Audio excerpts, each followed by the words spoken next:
de Français qui ont été opposants à la loi Taubira et qu'on a caricaturés comme des vieux barbons réactionnaires. Merci, c'est ce que je pense aussi. On n'était pas des réactionnaires, on était des clairvoyants. Ces 15 derniers mois, 281 jugements ont été rendus qui légitiment des GPA et des PMA pratiqués à l'étranger. Ce sont donc 281 enfants qu'on a fait naître orphelins pour les rendre adoptables.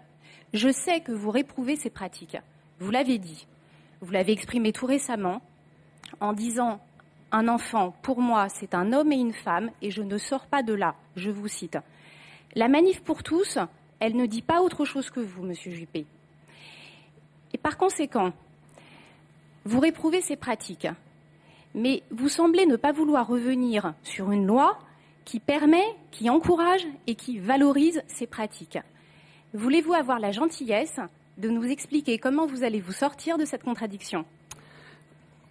D'abord, madame, moi, je n'ai jamais stigmatisé les manifestants, pour tous, si je puis dire, ceux qui défilaient pour la manif pour tous, parce qu'ils expriment des convictions profondes qui méritent d'être écoutées et qui méritent même le respect.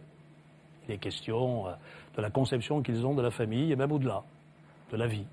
Très souvent, ce sont des convictions religieuses, pas toujours. Donc c'est quelque chose qu'il faut prendre en considération et ne pas rejeter d'un revers de main en expliquant que ce sont des vieux barbons ou des conservateurs passéistes. Ce n'est pas vrai. Il y a d'ailleurs des sensibilités diverses dans cette manifestation. Il y a même des gens de gauche qui y ont participé. J'ai quelques témoignages locaux très précis là-dessus. Alors quelle est ma position là-dessus ? C'est qu'il faut respecter les autres aussi. En France, l'homophobie a été, comme dans beaucoup de pays, très largement répandue. Les choses ont changé, heureusement. Aujourd'hui, l'état des mœurs est tel que les Françaises et les Français acceptent, comprennent qu'un homme et un homme puissent éprouver des sentiments amoureux l'un pour l'autre, une femme et une femme. Il faut donc leur donner un statut, et on appelait ça le mariage. J'aurais préféré que ça s'appelle autrement, mais on appelait le mariage. Et je ne crois pas qu'on reviendra en arrière là-dessus, parce que c'est un saut dans l'évolution des mœurs. Et on ne défendra pas ce qui a été fait. Vous ne croyez pas ou vous ne le souhaitez pas ? D'abord, je ne le souhaite pas, et ensuite, je ne le crois pas. Alors, en revanche, sur votre question, là, je suis tout à fait déterminé. La GPA, c'est un scandale. Qu'est-ce que c'est que la GPA ? La gestation pour autrui. C'est l'acte par lequel un couple, homo ou hétéro d'ailleurs, commande plutôt homo, chez les hétéros c'est rare, commande à une mère porteuse la fabrication d'un enfant. Et en général, ça se paye. C'est la marchandisation du corps humain. C'est le marché des bébés. Récemment, Lionel Jospin et Jacques Delors et beaucoup d'autres personnalités ont signé une pétition pour le dénoncer. Le président de la République s'est engagé à ce que ça reste interdit en France. Il faut être là-dessus d'une totale fermeté, même si des instances internationales, parfois, ont des visées différentes. Sur la PMA, la chose est différente. Là, il ne s'agit pas d'une mère porteuse. Il s'agit pour un couple qui est confronté à un problème de stérilité physique de pouvoir pratiquer sur la maman une insémination artificielle de façon à ce qu'elle puisse devenir mère. En France, dans notre législation, cette pratique de la PMA est réservée aux couples hétérosexuels en situation de stérilité physique et je souhaite que ça reste ainsi et que la PMA ne soit pas étendue à d'autres cas. Donc je suis très clair sur les deux points que vous avez évoqués. Pardonnez-moi, monsieur. Toute la difficulté est là, précisément. J'entends de votre propos que vous êtes pour le mariage, peut-être devrait-on dire plutôt l'union, parce que je comprends que c'est l'union que vous avez en tête. L'union, elle a pour spécificité de n'emporter aucune conséquence sur la filiation et l'adoption. La loi Taubira, dans sa rédaction actuelle, que vous le vouliez ou non, les tribunaux viennent de le démontrer, et la Cour de cassation également, elle permet, elle tolère et elle encourage des pratiques de PMA et de GPA. La loi Taubira, c'est une loi qui a été faite pour contourner des interdictions qui existent par ailleurs en droit français. Il n'y a donc pas d'autre solution que de la remettre à plat et de la réécrire si vous voulez réellement lutter contre ces pratiques.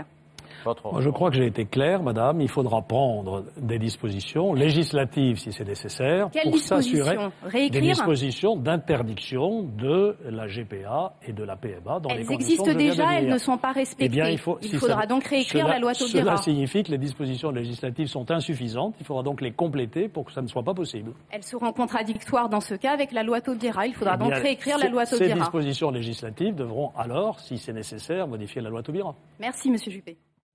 Bonsoir Alain Juppé. Bonsoir. Oui, moi je voulais revenir sur le mariage pour tous, parce qu'on ne comprend pas très bien. Vous dites que vous ne reviendrez pas sur la loi Taubira, et donc le mariage pour tous, et en même temps, vous avez dit, vous l'avez redit ce soir je crois, que pour vous, un enfant, c'est un homme et une femme. Or, le mariage ouvre droit à l'adoption. Donc, est-ce que vous pouvez nous préciser un peu les choses, parce que là, c'est pas totalement clair. J'ai pris position très clairement contre la légalisation de la GPA et de la PMA. Oui. Voilà, c'est clair. Ça, oui. C'est sur ces deux points-là, oui, c'est tout à fait clair, et c'est sur ces deux points-là que s'il y a besoin de corriger la loi Taubira pour éviter que nous ne soyons mis dans de telles situations, il faut le faire. Pour le reste, ma position est que nous avons franchi une étape dans l'évolution des mœurs et qu'il faut la respecter. Là, il est question de l'adoption. Mais là, c'était l'adoption qui est en question. J'ai répondu. Pas tout à fait. Si. Un enfant, un homme et bien la une loi. femme. C'est pas le sens de la loi Taubira. Vous dites un enfant, c'est Ma un homme et une conception femme. personnelle, c'est qu'un enfant, c'est un homme et une femme qui ont un enfant. Voilà. Et puis la loi Taubira, dans un certain nombre de cas, a prévu la possibilité de l'adoption. Bah oui.